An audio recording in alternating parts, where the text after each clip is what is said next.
ನಮಸ್ತೆ ಎಲ್ಲರಿಗೂ, ನಾನು ಹಂಸ. ಸಬ್ಸ್ಕ್ರೈಬ್ ಮಾಡ್ಕೊಳ್ಳಿ, ಹಾಗೆ ಪಕ್ಕದಲ್ಲಿ ಬರೋ ಬೆಲ್ ಐಕಾನ್ ಪ್ರೆಸ್ ಮಾಡಿ.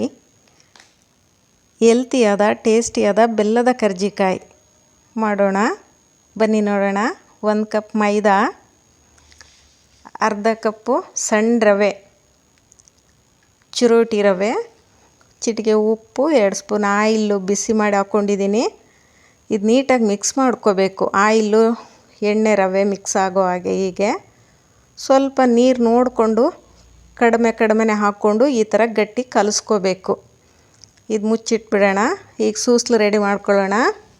1 ಕಪ್ಪು ಕಡಲೆ ಬೀಜ ಅಂದರೆ ಶೇಂಗಾ ಬೀಜ, ಇದನ್ನು ಸ್ಟವನ್ನು ಲೋ ಫ್ಲೇಮಲ್ಲಿ ಇಟ್ಕೊಂಡು ನೀಟಾಗಿ ಹುರ್ಕೋಬೇಕು. ಇದು ಹುರಿದಾಯಿತು. ಎಳ್ಳು 3 ಸ್ಪೂನು, ಇದು ಅಷ್ಟೇ ನೀಟಾಗಿ ಹುರ್ಕೋಬೇಕು. ಗಸಗಸೆ 2 ಸ್ಪೂನು, ಇದು ಹುರ್ಕೊಂಡು ಸಪ್ರೇಟ್ ಎತ್ತಿಟ್ಕೊಂಬಿಡೋಣ. ಶೇಂಗಾ ಬೀಜ ಸಿಪ್ಪೆ ತೆಗ್ದಿರೋದು 1 ಕಪ್ಪು, ಕಡಲೆ 1 ಕಪ್ಪು, ಕೊಬ್ಬರಿ ಒಣ ಕೊಬ್ಬರಿ ತುರಿದಿರೋದು, ಇದರಲ್ಲಿ ಅರ್ಧ ಮಾತ್ರ ಹಾಕೋತೀನಿ, ಇನ್ನು ಅರ್ಧ ಕೊನೆಯಲ್ಲಿ ಹಾಕ್ತೀನಿ. ಇದು ರುಬ್ಕೊಂಬರೋಣ. ಏಲಕ್ಕಿ ಹಾಕೋಣ 4, ಕಾಳು ಮಾತ್ರ ಬಿಡಿಸಾಕೊಂಡಿದ್ದೀನಿ. ಇದು ಈಗ ಆಗಿದೆ, ಇದು ರುಬ್ಕೊಂಬಂದಿದ್ದೀನಿ. ಈ ಥರ ಸ್ವಲ್ಪ ತರಿಯಾಗಿದ್ರೂ ನಡೆಯುತ್ತೆ, ಇನ್ನು ನೈಸ್ ಆಗಬೇಕಂತ ಇಲ್ಲ. ಆರ್ಗ್ಯಾನಿಕ್ ಬೆಲ್ಲ 2 ಕಪ್ ತೊಗೊಂಡಿದ್ದೀನಿ. ಇದು ಕೈಯಲ್ಲಿ ಒಂದು ಸಲ ಹೀಗೆ ಮಿಕ್ಸ್ ಮಾಡಿಕೊಂಡು, ಕೈಯಲ್ಲೇ ಮಿಕ್ಸ್ ಮಾಡ್ಕೋಬೋದು, ಬಟ್ ನಾನೊಂದು 2 ರೌಂಡ್ ಮಿಕ್ಸಿಗೆ ಹಾಕ್ಬಿಡ್ತೀನಿ, ಬೆಲ್ಲ ಚೆನ್ನಾಗಿ ಮಿಕ್ಸ್ ಆಗುತ್ತೆ.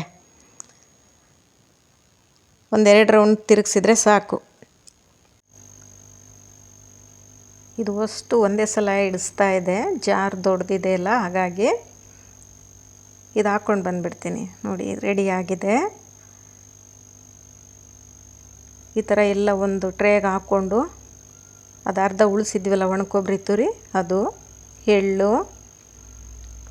ಎಳ್ಳನ್ನು ಕೂಡ ರುಬ್ಬಕ್ಕೆ ಬೇಕಾದರೆ ಸ್ವಲ್ಪ ಹಾಕೋಬೋದು, ನಾನು ಹಾಕಿಲ್ಲ, ಹಾಗೆ ಹಾಕ್ತಾಯಿದ್ದೀನಿ. ಗಸಗಸೆ ಎಲ್ಲ ಹಾಕಿ ಕೈಯಲ್ಲಿ ನೀಟಾಗಿ ಮಿಕ್ಸ್ ಮಾಡ್ಕೋಬೇಕು. ಕೈಯಲ್ಲೇ ಮಾಡಿಕೊಂಡ್ರೆ ಒಳ್ಳೆಯದು, ಸ್ಪೂನಲ್ಲಿ ಅಷ್ಟು ಚೆನ್ನಾಗಿ ಬೆರೆಯೋದಿಲ್ಲ. ಈಗ ಇದು ರೆಡಿ ಆಗಿದೆ. ಪೂರಿಗಳನ್ನು ಮಾಡ್ಕೊಳ್ಳೋಣ. ಈ ಹಿಟ್ಟನ್ನು ಅರ್ಧ ತಗೊಂಡು ಉದ್ದಕ್ಕೆ ಮಾಡಿಕೊಂಡು, ಹೀಗೆ ಒಂದೇ ಸೈಜಿಗೆ ಚಾಕುನಲ್ಲಿ ಕಟ್ ಮಾಡಿಕೊಂಡು ಉಳ್ಳಿಗಳನ್ನು ಮಾಡ್ಕೋಬೇಕು. ಫಸ್ಟಿಗೆ ಒಂದು ಸಲ ಈ ಹಿಟ್ಟಲ್ಲಿ ಮುಳುಗಿಸ್ಕೊಂಡು ತೊಗೊಂಡ್ರೆ ಲಟ್ಟಿಸುವಾಗ ಮತ್ತೆ ಹಿಟ್ಟು ಹಾಕೋ ಅವಶ್ಯಕತೆ ಬೀಳೋದಿಲ್ಲ. ಕರ್ಜಿಕಾಯಿಗೆ ಅಂದರೆ ಈ ಥರ ಉದ್ದುದ್ದವಾಗಿ ಲಟ್ಟಿಸ್ಕೊಂಡ್ರೆ ನೋಡೋದಕ್ಕೆ ತುಂಬ ಚೆನ್ನಾಗಿರುತ್ತೆ. ನೋಡಿ ಈಗ ಎಲ್ಲ ನಾನು ಲಟ್ಟಿಸ್ಕೊಂಡಿದ್ದೀನಿ. ಟೀ ಕಪ್ಪಲ್ಲಿ ಅರ್ಧ ಕಪ್ ನೀರು, ಅದಕ್ಕೊಂದು ತುಂಡು ಬೆಲ್ಲ, ತುಳಸಿ ಕಡ್ಡಿಗೆ ನಾನು ಕಾಟನ್ ಸುತ್ತಿದ್ದೀನಿ, ಹತ್ತಿ ಸುತ್ತಿದ್ದೀನಿ. ನೀವು ಬೇಕಾದರೆ ಬಡ್ಸಾದರೂ ಇಟ್ಕೋಬೋದು. ಕೈಯಲ್ಲಿ ಉಳ್ಳಿ ಹಾಕೊಳ್ಳೋದು ನಾನು ತೋರಿಸ್ತಾ ಇದ್ದೀನಿ. ಕೈಯಲ್ಲಿ ಹೀಗೆ ಒಂದೇ ಸೈಜಿಗೆ ಕಿತ್ತಾಕೊಂಡು ಕೂಡ ತಟ್ಕೋಬೋದು. ಚಾಕುಲೇ ಕಟ್ ಮಾಡಬೇಕಂತೇನಿಲ್ಲ. ನೋಡಿ ಕೈಯಲ್ಲಿ ಕಿತ್ತಾಕೊಂಡವನು ಹೀಗೆ ಲಟ್ಸೋಕ್ಕೆ ಬರುತ್ತೆ.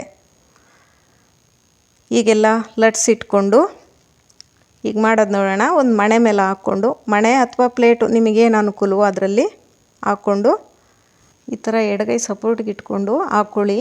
ಎಡ್ಜಿಗೆ ಬೀಳದೇ ಇರೋ ಥರ ನೋಡಿಕೊಂಡ್ರೆ ಒಳ್ಳೆಯದು. ಇಲ್ಲ ಅಂತಂದರೆ ಕ್ಲೀನಾಗಿ ಎಡ್ಜು ಅಂಟ್ಕೊಳ್ಳೋದಿಲ್ಲ.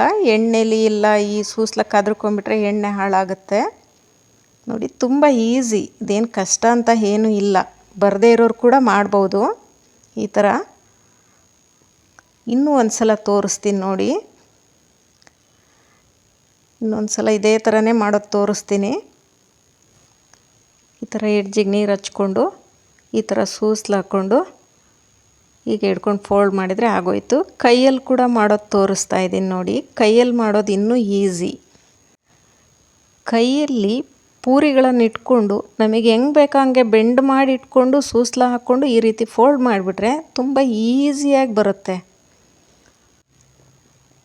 ಕೈಯಲ್ಲಿ ಮಾಡೋದು ತುಂಬ ಈಸಿ.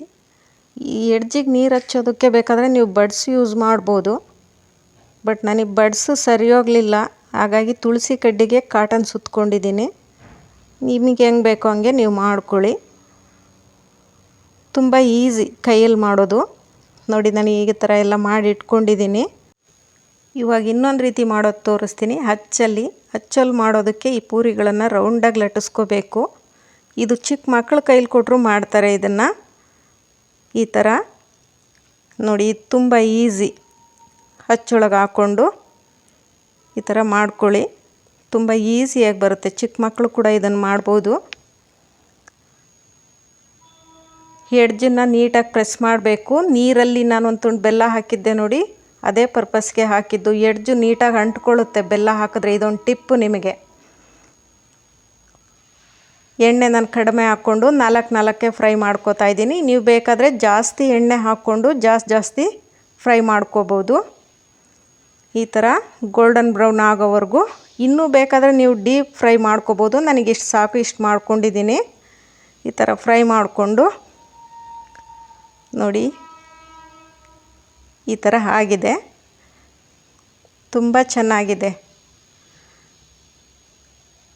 ಒಂದು ಏರ್ ಟೈಟ್ ಕಂಟೈನರ್ಗೆ ಟಿಶ್ಯೂ ಪೇಪರ್ ಅಥವಾ ನ್ಯೂಸ್ ಪೇಪರ್ ಹಾಕಿ, ನಾನು ನ್ಯೂಸ್ ಪೇಪರ್ ಹಾಕ್ತಾಯಿದ್ದೀನಿ. ಈಗ ಸ್ಟೋರ್ ಮಾಡಿ 1 ತಿಂಗಳವರೆಗೂ ಇಟ್ಕೊಂಡು ಯೂಸ್ ಮಾಡ್ಬೋದು. 1 ತಿಂಗಳವರೆಗೂ ಕ್ರಿಸ್ಪಾಗಿರುತ್ತೆ. ಯೂಸ್ ಮಾಡ್ಕೋಬೋದು, ಚೆನ್ನಾಗಿರುತ್ತೆ. ಇಷ್ಟು ಸೂಸ್ಲ ಉಳಿದಿದೆ. ಥ್ಯಾಂಕ್